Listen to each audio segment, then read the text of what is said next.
हरे कृष्णा। श्रीमद् भगवद गीता यथारूप अध्याय 2 श्लोक संख्या 58।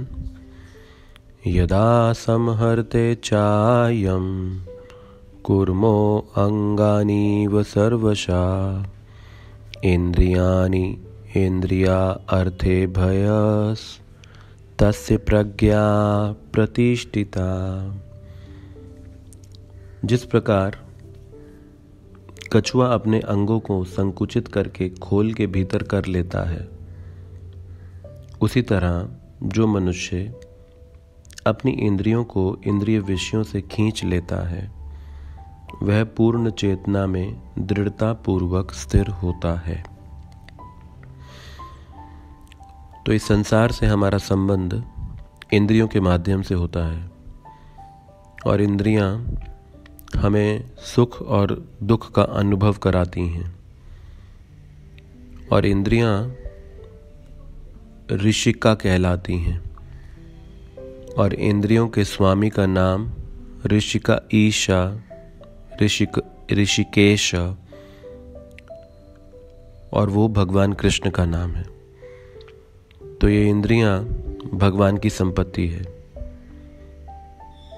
ना ही ये इंद्रियां पर ये पूरा का पूरा शरीर इंद्रियों के विषय पंच महाभूत पृथ्वी अग्नि जल वायु आकाश ये सब कुछ भगवान से ही संबंधित है।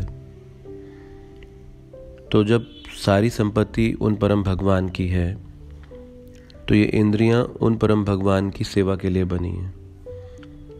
और अगर किसी की संपत्ति आपके पास है तो आप उसकी संपत्ति को संभाल के रखेंगे कि वो कभी भी मुझसे मांगने आएगा। ऐसा तो नहीं उसकी अनुपस्थिति में उसे बिना बताए आप उसकी संपत्ति का उपयोग स्वयं की सेवा में करने के लिए शुरू कर देंगे।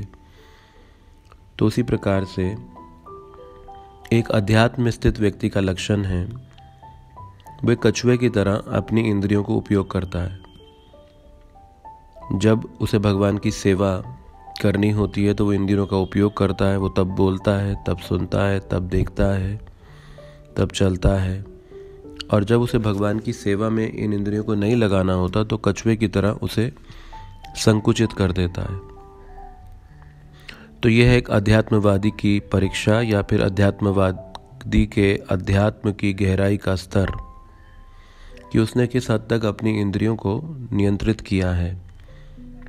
तो इंद्रियों का नियंत्रण ये अध्यात्म की गहराई का परिचय है। तो इंद्रियां हर क्षण मांगती ही रहती हैं, कभी संतुष्ट होती नहीं। इन्हें जितना भी दे दिया जाए ये हर क्षण कुछ ना कुछ चाहती हैं। इसीलिए इन इंद्रियों को मन के द्वारा नियंत्रित किया जाता है। लेकिन जब मन अनियंत्रित हो, अशुद्ध अवस्था में हो, दूषित विचारों से भरा हो, तो ऐसी स्थिति में इंद्रियों को नियंत्रित करना सरल नहीं है। तो इसलिए आध्यात्मिक जीवन मन के नियंत्रण का कार्य करता है, मन के शुद्धिकरण का कार्य करता है, जिससे धीरे धीरे इंद्रियां भी नियंत्रित होनी आरंभ हो जाएं। तो इसीलिए ऐसी दृढ़ता और ऐसा विश्वास कि ये इंद्रियां भगवान के द्वारा दी गई हैं और उनकी सेवा के लिए बनी हैं, ये है एक स्थित प्रज्ञा अध्यात्म में स्थित व्यक्ति का लक्षण। तो इसीलिए इंद्रियां प्रत्येक क्षण हमको बद्ध अवस्था में ब्लैकमेल कर रही हैं कि हमें ये दो, और वो हमें कुंठित रखती हैं और नहीं देने पर हमें वो कठिनाई में डालती हैं। और जब हम उन इंद्रियों को उनका पोषण दे भी दें तो भी वो संतुष्ट तो होती नहीं हैं, वो हमें वापस कुछ बदले में नहीं देती हैं। इसलिए इंद्रियों का जो सबसे अधिक अच्छा उपयोग है वो भगवान की सेवा में उनको लगाने का है। तो इसीलिए जब इन इंद्रियों को भगवान की सेवा में लगा देंगे तो परम दृष्टवा, तो ये ऊंचा स्वाद है।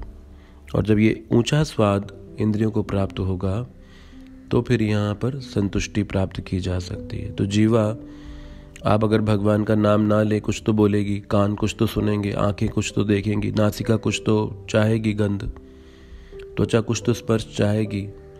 तो इनके विषयों को आध्यात्मिकृत करने से धीरे धीरे ये इंद्रियां नियंत्रण की ओर आती हैं। हरे कृष्णा।